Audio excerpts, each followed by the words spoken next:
Okay, go Lane. Okay.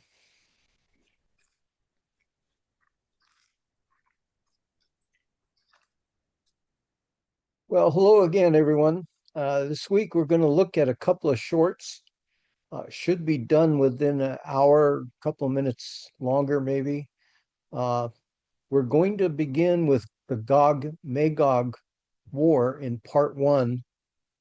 This week we're going to look at the players that are involved. And this is the infamous Gog Magog War. This is part one of the war as well. There are two different Gog Magog wars in scripture, and people tend to get the two combined, and it causes them all kinds of problems with end times prophecy. So, yeah, there really are two. They occur at different times, they are different wars, and they involve different groups of people. And so, this first one is before or at the start of the tribulation period, and the second one occurs at the end of the tribulation. And that's the one that Jesus is going to put an end to. Now, this prophecy in Ezekiel 38 and 39 is about 2,600 years old, even older than me. And we're told in Ezekiel 38, verse 8 and 16, that this Gog Magog war, the first one, is going to happen in the latter years and days. And we're living in them right now. That's why I wanted to revisit this and put Exodus on hold. There's so much happening right now with prophecy that I didn't want to let it slip by. So if you read the book of Ezekiel, the book describes what God has done, is doing, and will do in the future concerning Israel. Now, part of my research and study in this, I went to Bill Salus, who's really an expert in the end time prophecies, and he listed 10 prerequisites. And so I wanted to lay those out for you. First, he said Israel needs to be regathered from the nations. Well, that's happened. Not only were they regathered in May of 1948, but they're being regathered right now as anti-Semitism is growing around the world. It says it'll happen in the latter years. Well, we're there now. That they would be brought back from the sword. So that has been done. They've long been desolate. That has been done. They come back and replanted the entire nation. It's gone from a wasteland to just an amazing area. Now, number 5, it says there'll be a peaceful people. And that's in process. I think you'll see that after Iran's nuclear facilities are destroyed and their terrorist proxies are destroyed. Next, it says they'll live in unwalled villages. That's currently in process with their surrounding terrorist groups. And number 7, they'll be dwelling securely. That also is in progress. So all three of these aren't done yet, but they're happening right now. Then number 8, it says they'll have silver and gold. That's done. They've discovered plenty of both. 9, livestock and goods. That's done. They have plenty of both. And they'll have booty in great plunder. Well, that is done. They have massive technological resources in the fields of technology, medicine, weaponry, agriculture. They are experts dealing with fruit and vegetables, with water, their drip systems, turning salt water into drinkable water, turning actually wastewater into drinkable and agricultural water, etc. They have massive amounts of technology. They have massive mineral deposits in the Dead Sea, including rare earth minerals, which you're reading lots about today if you're following any of the news. Everybody is looking to take over land where there's rare earth minerals. And then they have massive oil and natural gas resources in the Mediterranean Sea. It's what's called the Leviathan. Uh, and we'll cover that in another. In fact, I may have mentioned it in a previous lesson. So let's look at Ezekiel verses 38, starting verse 1. It says, "Now the word of the Lord came to me, Ezekiel, saying, Son of man, set your face against Gog of the land of Magog." So we want to remember these names, Gog and Magog, the prince of Rosh, Meshach, and Tubal, more names, and prophesy against him, that be Gog, and say, Thus says the Lord God, Behold, I, the Lord, am against you, Gog, the prince of Rosh, Meshach, and Tubal. I will turn you around, put hooks into your jaws, and lead you out with all of your army, horses, and horsemen, all splendidly clothed, a great company with bucklers and shields, and all of them handling swords. Some more names: Persia, Ethiopia, and Libya in this translation. In the original, it says Cush and Put. So we'll see those names come up. They're with them, all of them with shield and helmet, which is interesting. Those appear to be defensive weapons. Gomer, another name, and all its troops, the house of Togarma from the far north and all of its troops. And then it says, many people are with you. And they're not identified. Then it goes on down in verse 13, Sheba and Dedan, the merchants of Tarshish, and all their young lions will say to you, Why have you come? To take plunder? Have you gathered your army to take booty, to carry away silver and gold, to take away livestock and goods, to take great plunder? Pretty much, yeah. So clearly, it's God who's bringing these armies against Israel. They didn't come up with this plan on their own. So you see God in the background. These are all chess pieces, and he's moved them around from before time began. Now, one of the mentions here is these merchants of Tarshish, and we'll look at that, but it means those people who are doing business or having commercial interest with Israel and their friends. It's not the nation itself as in their militaries, right? So that's important to remember.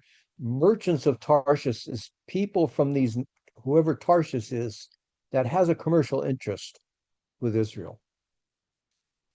And note, when we go through all those names, that Syria is missing from the list. They're on Israel's northern border. They have been their enemy for almost forever. And I never understood this until just now, meaning recently. The new leader in Syria took over Syria. He's a former ISIS Al Qaeda terrorist leader. His troops are also terrorists, so he's put on a suit and tie, and now the whole world is welcoming him and giving him money, including our president. So could they attack Israel and be a cause of the Isaiah 17 prophecy, the destruction of Damascus, which I covered just recently in a previous lesson? This could be how that all comes to pass. So in any event, this tells me that Isaiah 17 and the destruction of Syria and Damascus happens before Ezekiel 38, since Syria doesn't join in with this attack. Now, notice that none of these nations listed above are in the inner ring that surrounds Israel. Right? They're all on an outer ring. The inner ring is Lebanon, Syria, Iraq, Jordan, Egypt, plus the Hamas and Houthis and Hezbollah terror groups. Right? So none of them are mentioned in this prophecy. These are people outside of that inner ring. And I believe this could be what Psalm 83 describes in a prophecy. And there's a lot of people who say that that one was already fulfilled, but it hasn't. If you read it, a lot of what it says has not happened. So I'm not sure about that myself. And I'm going to try to cover that in a prophecy in a future lesson. But here are the players in Ezekiel as best we know and understand. And we find most of them listed in Genesis chapter 10, which we studied a while back, on the table of nations. So look here for some of these names we just looked at. In Genesis 10, verses 1 through 6, it says, Now this is the genealogy of the sons of Noah. There was Shem, and this is not the fourth member of the three stooges. This was the original Shem. And Ham, which is not a very kosher name. and Japheth. And sons were born to them after the flood. The sons of Japheth were, here's some names: Gomer, Magog, then he mentions Madai and Javan, and then Tubal and Meshach, as well as Taras. So four of those names mentioned above are listed right here. They're sons of Japheth, who is pretty much from Turkey all the way up to all of Europe, East and West Europe. The sons of Gomer, there's another name, were Askenaz, Riphath, and Togarmah. That was listed above. The sons of Javan were Elisha, and then Tarshish, mentioned, Kittim and Dodanim, and from these the coastland peoples of the Gentiles. So coastland is important here. They were separated into their lands, everyone according to his language, according to their families, into their nations. The sons of Ham were Cush, who we read about, Mizraim, Put, which was mentioned, and Canaan. And the sons of Cush, remember, Cush was the fourth son of Canaan, the one that the Lord cursed because of what Ham did to Noah in the tent. We studied that recently. The sons of Cush were Seba, Havilah, Sabta, Ramah, and Sabtachah.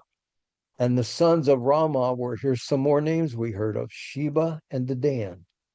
And then it says Cush also begot Nimrod. Remember Nimrod, we studied the Tower of Babel. He was a prefigurement or a pre-runner of the Antichrist, a type of the Antichrist. So here we see the origin of all these nations that are mentioned. So who are these, or where are these?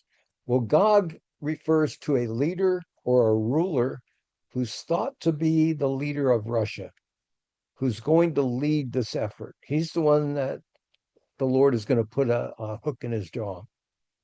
Today, that would be Putin, but he may not be in control when this happens. He's not in the best of health. He's also a target for a lot of people. But he was friendly with Israel for years, but has become a strong adversary in recent years. Now, in Ezekiel 39:9, I want to mention this because it plays into the timing of this war. In Ezekiel 39:9, it says, when those who dwell in the cities of Israel will go out and set on fire and burn the weapons. This is talking about the end of this Gog Magog war.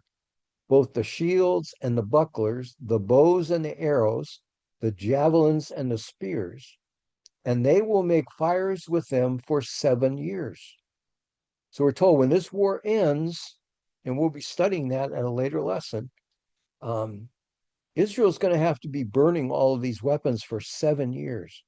Now, I'm thinking as we go forward, I'm going to do more parts to these lessons in Ezekiel 38:9, probably called the purpose, the period, the plunder, the penalty, the pummeling and punishment. I'm trying to keep them all P's because it's just fun to do that. But the cleanup from the destruction of these armies by the Lord, because he's the one that takes them out, appears to take 7 years, which again will be a future lesson. So the best guess means that this war would have to occur as many as 3.5 years before the start of the tribulation. Now follow me. Since at the midpoint of the tribulation, which is another 3.5 year period, that would make a total of 7 years for the cleanup. Okay. So if they start 3.5 years before the tribulation and continue for 3.5 years into the tribulation, that would be the full 7 years. At the midpoint of the tribulation, the Jews are going to be running for their lives. They're not going to be busy burning weapons in Israel. They're going to be hiding somewhere or being slaughtered by the Antichrist. So if it takes 7 years to clean this mess up, and the Jews are scattered at the midpoint of the tribulation, I'm guessing the cleanup would need to start about 3.5 years before the tribulation starts. So I'm just trying to do the math. Now, in my opinion, the Gog Magog War will probably begin 3.5 years before the tribulation, which raises a question. Does that mean we need to be here for it? And the answer is no. I mean, we could be raptured today as we're looking at this lesson. There's nothing that has to happen for the Lord to take us up. We could leave today. We could leave before this war starts. We could leave during this war. There's no, we're going to leave from today to the day before the tribulation begins. We don't know where in that process. So we could see the first 3.5 years of this war or the aftermath of this war. And so, in my opinion, and that's all it is, this war is going to lead to the entrance of the Antichrist on the world stage.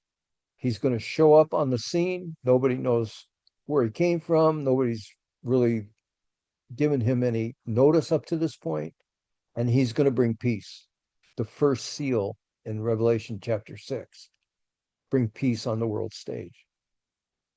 So we know who Gog is. Now, Magog appears to be the former Soviet Union. It would be the southern steppes, as it's called, including Turkey and Central Asia. Uh, there were people called the Magogites, and it was called Scythians in the Greek language. And they settled in Central Russia and what was known as the Stans. And Josephus, the ancient is Hebrew scholar, identified them as Scythians, which means Russians. So these are likely the people who are going to be involved under this title of Magog. Obviously, the Russians.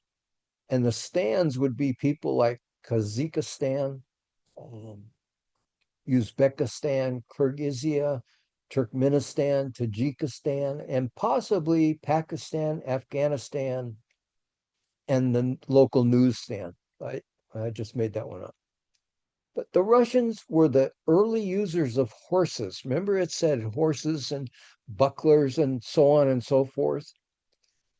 Well, it's interesting. They were the early users of horses for war.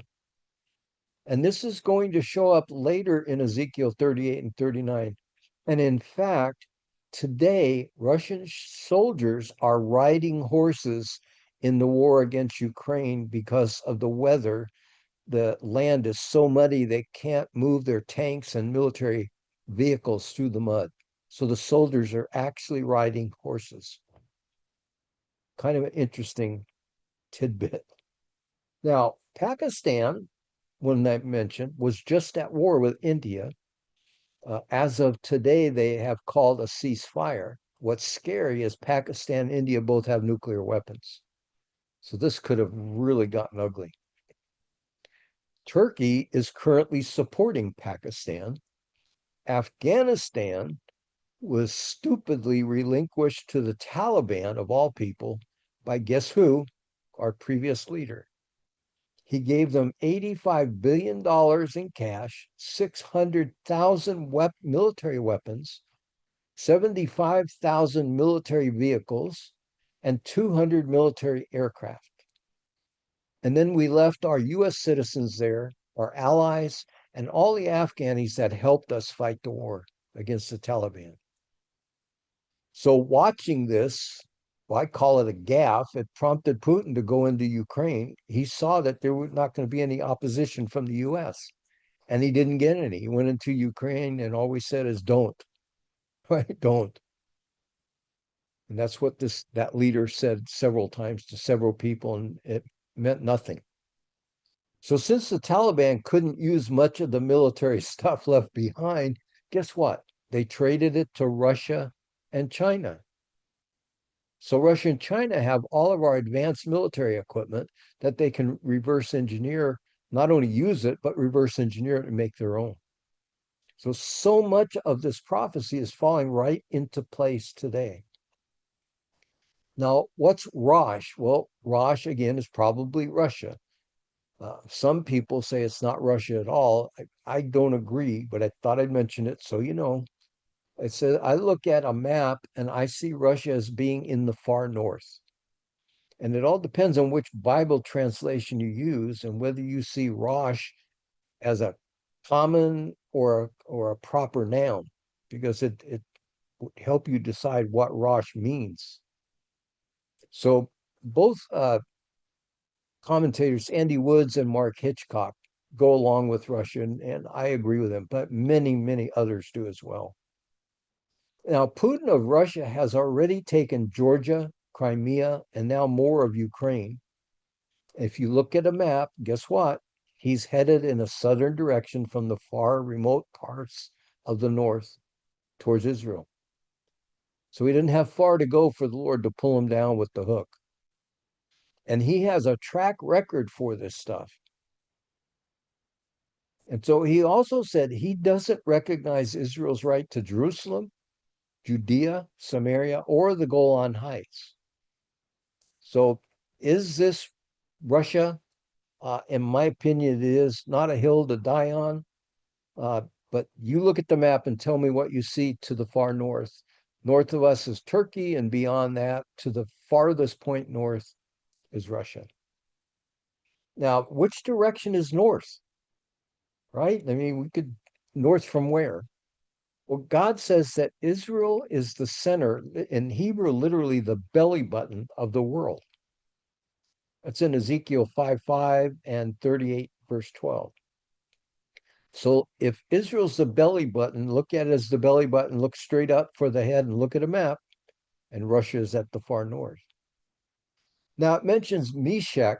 Meshech is Turkey, who was, as a nation, was formerly very friendly with Israel, but now Erdogan is in charge. He's a big proponent of and leader in the Muslim Brotherhood, another terrorist organization. He's a strong adversary of Israel today. And Josephus identified this area as the Cappadocians, which was Turkey. They are located south and east of the Black Sea. Now, interesting that Erdogan is a member of NATO today, and he has military alliances. So he's a member of NATO, but he has military alliances today, sworn to uphold each other should they come to military conflict with Iran, Russia, and China, right? And he's also part of the Muslim Brotherhood, which is virtually every terrorist Muslim nation. So I have no idea why he hasn't been expelled by NATO. I have no idea why the United States is selling this guy military equipment, including our most advanced fighter jets. I mean, this makes no sense to me. Now, Tubal is also Turkey. What gets to Persia, Persia is the former name for what today is called Iran. And if Iran is leveled by Israel and the United States, as I expect to happen soon, probably very early in June, when the talks break down, this would explain the need for Iran to join Russia. They are going to be devastated in this Ezekiel war, and they would not be able to do this on their own. They have to team up with somebody. So that makes sense. And this war, as we'll study later, is basically going to eliminate radical Islam, which is going to make it easier for the Antichrist to join everybody together under one world religion, because they would never go along with that if the radical Islamists were still around. Now, Persia was a strong ally of Israel all the way from King Cyrus, who allowed them to go back and rebuild Jerusalem and the city walls, to the Shah of Iran, who was overthrown in 1979. But they became a staunch enemy of Israel under the current Ayatollahs. However, they may be gone soon in that judgment against Iran, which was another previous lesson that's online for you to look at if you haven't already listened to it. Next, it mentions Ethiopia or Kush. And Kush could be Ethiopia. It could be modern day northern Sudan. Could also include Somalia. It could be any or all of those because their borders have changed over these years. But remember, Sudan is a militant Islamic nation currently in a civil war, ready to be overthrown, and a close ally of Iran. They actually allow Iran terrorist training bases on their land, and they have a military agreement with Iran. So if Iran goes to war with Israel, guess who's going to join in with them? And Somalia is also another disaster, all the way going back to Black Hawk down, if you remember that incident with us. Another country in a strong divide with radical Islamists. Next, we have in the text, the Old Testament text is put. It's what we call Libya today. So, but it was put in the ancient days. It also includes territory which includes some parts of Tunisia and Morocco. This is a geography lesson. You can look at that map on the screen. You see a lot of these places. Libya, guess what? They're allowing Russia to build a nuclear submarine base on their coast. They've also agreed with our president to receive 1 million Gazans from the Gaza Strip. And we're told statistically, roughly 70% of these Hamas people, are these Gazans, are Hamas supporters. Boy, that's hard to say.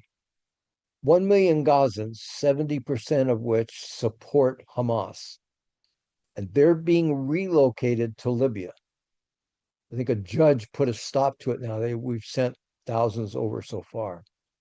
Maybe that's why they joined this coalition and why they've agreed to this arrangement with Iran. See, all of these are chess pieces that God is moving around. Then we come to Gomer, not Pile, just Gomer, which is Turkey. And some say this includes East Germany, Poland, and parts of the Slavic countries, the old Iron Curtain area. And it's very possible that some could be involved because we're told, and many others come with you and they're not identified. So it's possible. But I'm pretty sure it's Turkey. In fact, I'm sure it's Turkey and maybe others. Now it says Togarma. That again is Turkey. It refers to the Turkoman tribes and the Armenians. The Armenians are in a civil war right now with their neighbor. So all of this is being stirred up. Now, when we move forward, or actually look back in Ezekiel 27, verses 13 and 14, we get some more names here. It says, Javan, Tubal, and Meshach were your traders. They bartered human lives, in other words, slavery and human trafficking, and vessels of bronze for your merchandise. So Israel traded their merchandise for bartered human lives and bronze. Those from the house of Togarma, there's another one of the names, traded for your wares with horses and steeds and mules. Now it goes on, it's many people, and it's just a guess, but probably refers to all of those stands, the former Soviet states, Pakistan and Afghanistan. Many peoples could include India, China, North Korea, Algeria, Morocco, Tunisia. I mean, there's no telling. If you look at the map again on the screen, it could involve all of those surrounding peoples. Today, Russia, Turkey, Iran, Libya, Sudan, China, and some other African nations are in military agreements. If somebody attacks one of you, then we all jump in and help defend you. So think about that. And Turkey is also supporting Pakistan against India in the news today. But this stuff has never happened in history, and all of a sudden it's right in front of right in our face today. It's another sign that we are really close. And when they complete their military naval bases, which they're building in Libya and in the Sudan area, they will actually have Israel encircled, right? We see all the nations that are on land masses that surround them everywhere but to the west in the sea, and they will have Turkey, Libya, Algeria, and Morocco all on the Mediterranean Sea. They have Sudan on the Red Sea, and they have Iran on the Persian Gulf. So they will basically be able to attack by land, air, and sea. They have Israel completely surrounded with all of these nations involved. So it's no wonder God needs to intervene. There's no way Israel could protect itself against all of them. It could do a lot of damage. It could shoot down lots of the weapons, but it could not stop everything. Now, just a news item on April 21st this year, Russia and Iran entered a 20-year strategic partnership treaty. They pledged mutual support militarily, economically, energy-wise, and technology-wise. And today, Russia is sending Iran natural gas, and Iran is sending weaponized drones and missiles to Russia. And Iran has tens of thousands of weaponized drones, which are very difficult to shoot down because they fly at such low altitude. They've also agreed to collaborate on, listen to this, nuclear projects. And I think Iran may already have nuclear material, but they haven't been able to put it in a warhead. And so if Russia has agreed to collaborate on nuclear projects, they could already have one or more, or they could be, minutes away from being in a position to fire a nuclear weapon. And then all kinds of things break down as far as negotiations with them. So if you want, you could find out a lot more information on this. You could search on the internet for Russia, Turkey, and Iran trilateral meeting. There's tons of information there.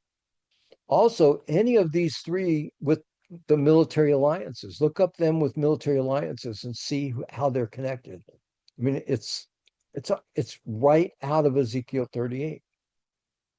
Now, below are the ones above that complain, right? Why are you guys doing this? Are you looking for booty? But they don't get involved. All they do is complain. They're bystanders. And I spoke to this in the Gazalago lesson previously, if you haven't listened to that one. It helps explain why some of these nations are complainers. Now, these are mentioned. One of them is Sheba or Sheba. It's Saudi Arabia and possibly Yemen. And Saudi Arabia is very close right now to joining the Abraham Accords with Israel. We're selling them billions and billions, maybe trillions of dollars of military equipment and helping them put together a nuclear facility, supposedly for electricity. And Saudi Arabia has more oil than possibly anybody in the world. So why they need nuclear for electricity is beyond me. Same with Iran. Yemen right now is controlled by terrorists. They're being destroyed right now by Israel and the US because of the Houthis. And maybe if the Houthis are really disabled or destroyed, then Yemen will be set free from the Iranian terrorists soon and be able to be part of this coalition that's going to be involved with the trans Mideast roadway for traffic materials and also become part of the Abraham Accords. Now in Ezekiel 27:20, it says the merchants of Sheba and Ramah were your merchants, right? So you guys traded with these guys. They traded for your wares, the choicest spices and all kinds of precious stones and gold. In Ezekiel 27, verse 24, the merchants of Sheba and Assyria and Chilmad were your merchants. They were your merchants in choice items, purple clothes and embroidered garments, chests of multicolored apparel, and sturdy woven cords, which were in your marketplace. So you'd see Sheba is throughout the scriptures as being merchants again. And that word is important because that's who complains. Merchants complain, not nations, but merchants. Dedan is Saudi Arabia and the Gulf states. It covers that area that includes the Gulf states and possibly Yemen, the United Arab Emirates, Bahrain, right? And it's in or very close to, they're all in very close to joining the Abraham Accords with Israel. Now, on May 13th, our POTUS just signed a massive financial deal with Saudi Arabia, as I just mentioned.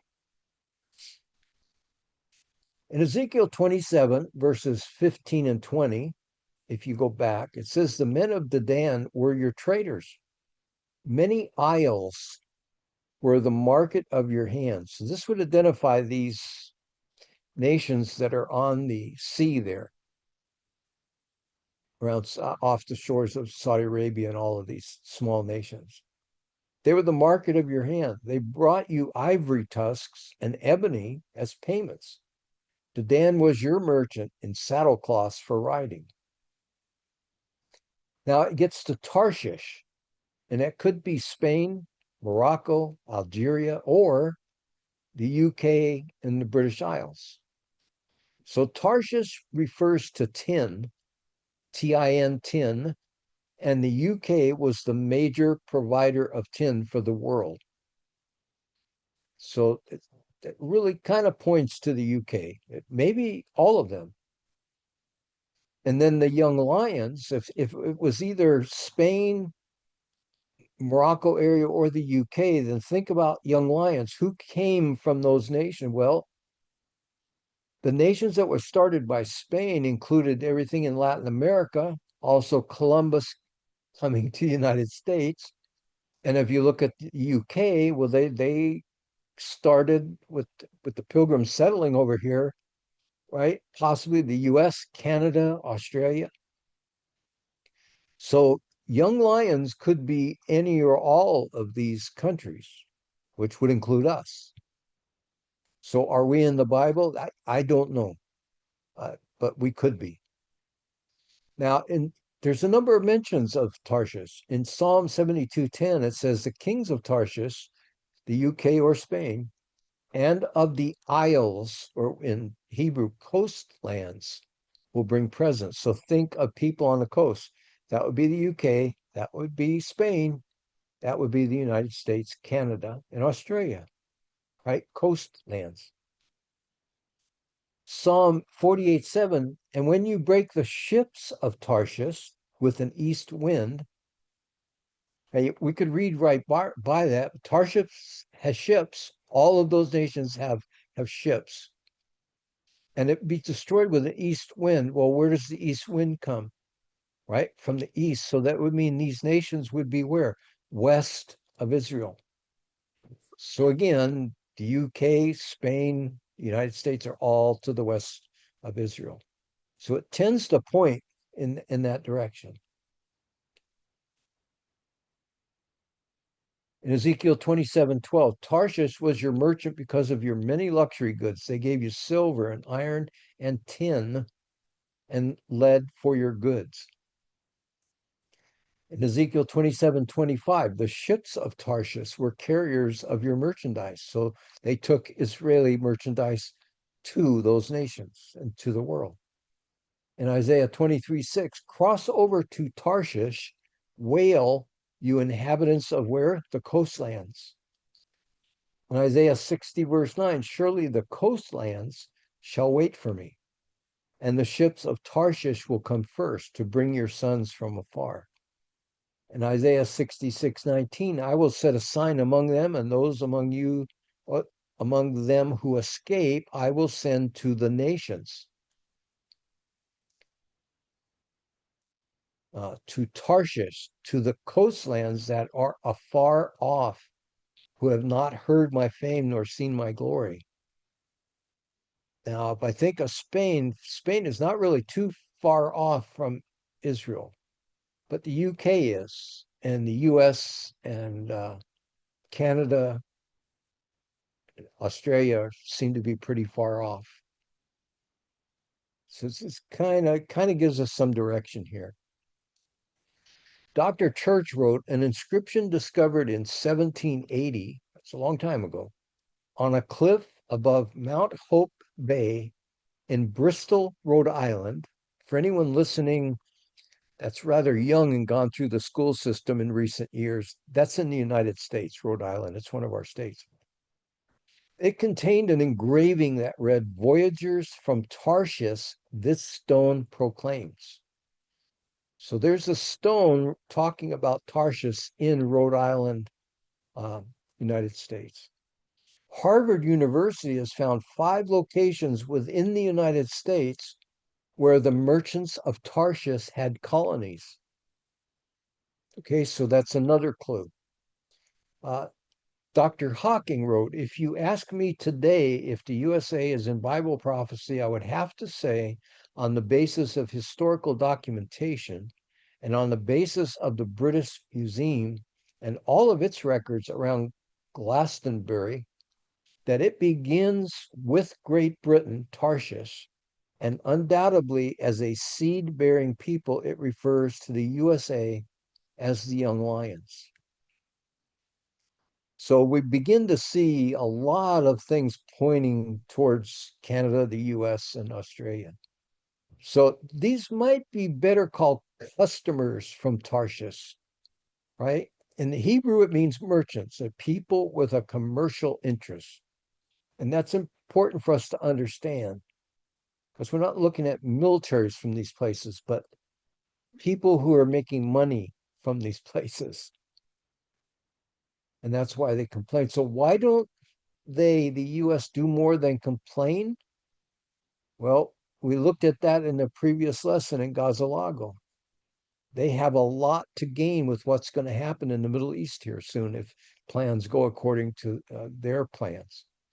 And so, as an observation, if all of the US does is complain, then that's really negative regarding our place in the world when all of this goes down.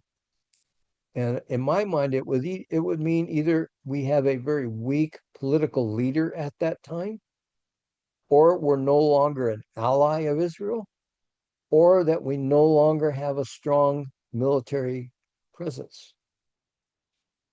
What could bring that about?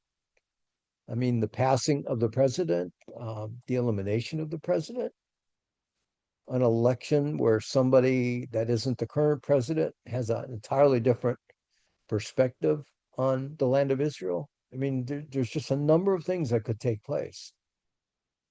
Another possible component here, and I believe it's called the Ben Gurion Canal. It's going to connect Israel to the Middle East friendly nations, India, and also in the other direction to Europe.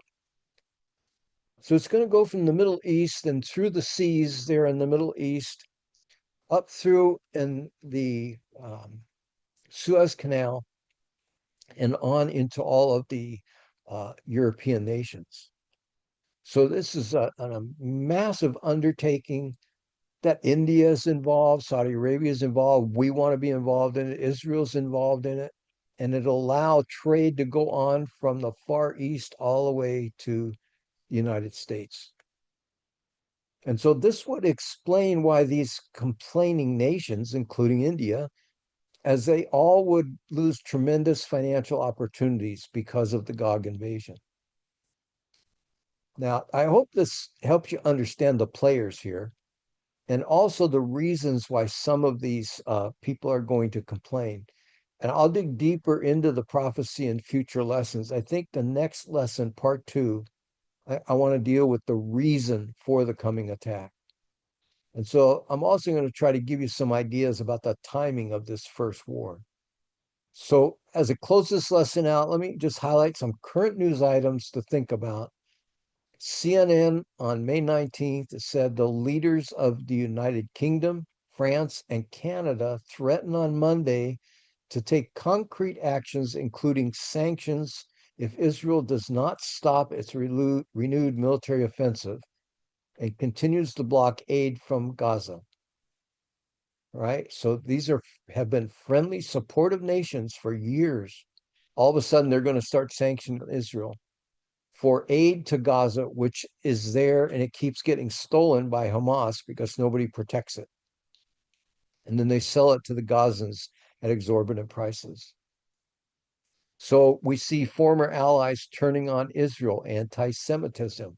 What are we told? That's the whole world will turn against Israel at the end. So this is only the beginning as Islamists are taking over more and more of these nations. In England, two of their major cities were just taken over. Their mayors of their two large cities were taken over by radical Islamist individuals who have pictures of them taken with the terrorist garb and AK-47s. Those now are the mayors of two of the large cities in England. Trump is negotiating a peace agreement with Iran. Trump stopped bombing the Houthis, which are an Iranian proxy. Trump's meeting with Putin and Erdogan, meaning Russia and Turkey, on the Ukraine war. So he's trying to negotiate with two of these players. So we see Iran, Russia, and Turkey. Trump is meeting with Jelani, who is this ISIS Al-Qaeda guy who leads Syria today. He's being supported by Turkey, another of the players, and a strong support from the Muslim Brotherhood. And Trump took off all the sanctions against Syria, and he's working to include them in the Abraham Accords. Number 6, Trump's dealing with Qatar, right? Qatar is Muslim Brotherhood. They fund terrorism. They fund the Iranian proxies. They house the leadership of Hamas. They live in mansions in Qatar, and they're protected by Qatar's government. And we're taking gifts from them in the form of a 400 or $600 million jet that's going to become Air Force One, because our whoever's building the new Air Force One is so far behind and above budget that Trump agreed to take the gift, turned over to the Air Force just the other day. And what did we do? We're offering Qatar military support, but Qatar is supporting our enemies. And then Trump is offering Saudi Arabia nuclear ability, massive financial deals to get them to be included in the Abraham Accords. And then finally, he's trying to build Gaza-Lago with Saudi Arabia. So you see all of these things going. Our leader is working with all of these nations that are being mentioned here in this prophecy. And what stands out is that all these nations are mentioned in this Gog Magog war. Now, per Isaiah 17, Damascus, Syria is about to be destroyed. So no matter what we agree to with Jelani in Syria, it's going to be destroyed. In Jeremiah 49, Iran's leadership and the nuclear program is going to be destroyed. In Zephaniah 2, Gaza is going to become a pasture land, not Gaza-Lago in a Mediterranean Riviera. It'll be under Israel's control, not the U.S. control.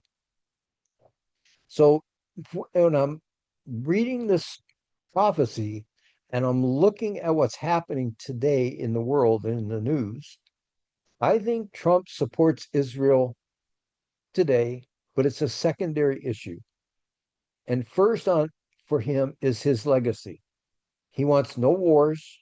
He wants a great economy. He wants the Abraham Accords. He wants Middle East peace. He wants to expand his global empire. With him, I think it's about his ego. That is his number one top priority. And I think the Lord is using him to set the stage for what's coming. Just like he used Nebuchadnezzar in Babylon or Cyrus or Alexander the Great, and the list goes on and on and on. They all were, and Trump is, in my estimation, a pawn in the Lord's chessboard. He knew who Trump was, what he was like, what he would and wouldn't do, and he can use him to accomplish his purposes. Right now, it's to support Israel at this stage of the game. But what is he doing? He's setting up those ones that are going to come and attack Israel at the end. So, Lord, as I watch all of this play out, I can't help but believe you're going to let Jesus call his bride home very soon. Until you do, I'm going to remain busy and watching. At the same time, I say, come quickly, Lord Jesus. So that's it for this lesson. We're going to sign off here and then follow up with the Church of Philadelphia, the church that we're told that we're to be. It'll be much shorter than this one. So if you can, you could sign off of this.